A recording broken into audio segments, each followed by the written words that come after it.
একটা কথা কি জানো?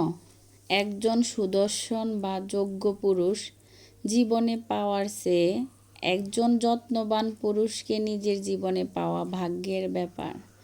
পুরুষের সৌন্দর্য, জাকরা চুল, নীল চোখ, সিক্স প্যাক কিংবা তার যোগ্যতা শুধু উঁচু বংশ আর তাদের পারিবারিক বিশাল অর্থনৈতিক অবস্থান বা তার নামকরা কোনো চাকুরির মাঝে সীমাবদ্ধ নয়।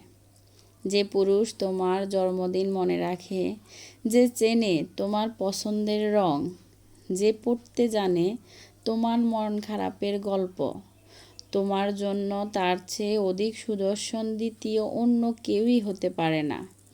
যে মানুষটা ভুলের সময় দোষারোপ না করে, তোমায় বোঝায়, তোমার কষ্টে তোমার সঙ্গ দেয়, তোমাকে পাওয়ার ক্ষেত্রে তার যোগ্যতা সবার ঊর্ধ্বে।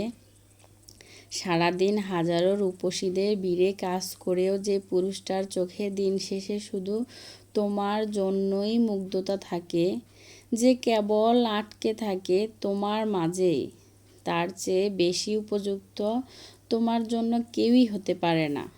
সম্পর্কে ভালোবাসা না থাকলে যোগ্যতারা তলানিতে পড়ে যায়, উঁচু আর বড় অবস্থান পিকে হয়ে যায় সহজে।